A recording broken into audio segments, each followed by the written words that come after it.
నేను వరంగల్ దగ్గర పెద్దపెండాలం అది.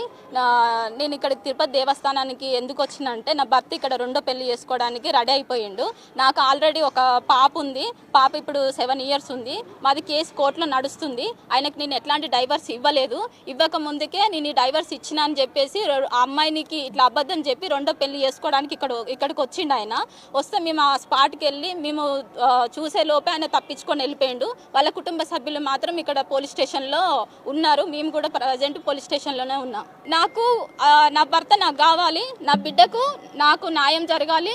నాకు కోర్టు కూడా షెల్టర్ ఆర్డర్ ఇంట్లో ఉండడానికి కోర్టు అనుమతి ఇచ్చింది. నాకు అనుమతి ఇస్తే కోర్టు ఆర్డర్ని కూడా ధిక్కరించి నన్ను ఇంట్లో నుంచి కొట్టి వెళ్ళగొట్టారు.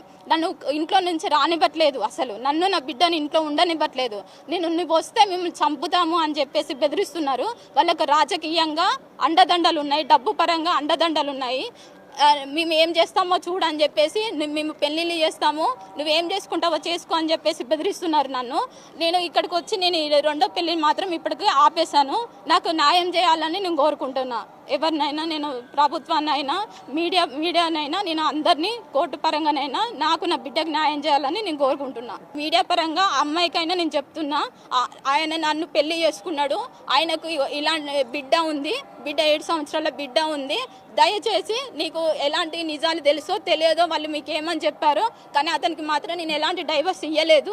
దయచేసి ఇప్పటికైనా మీరు తల్లిదండ్రులకు చెప్తున్నా, అమ్మాయికి చెప్తున్నా, ఆ అమ్మాయి ఎక్కడ ఆ ప్లేస్ ఉన్నా ఆ ఊరి ప్రజలకు కూడా చెప్తున్నా, ఆయనకు మాత్రం విడాకులు నేను ఇవ్వలేదు, అమ్మాయిని మీరు ఇవ్వకండి.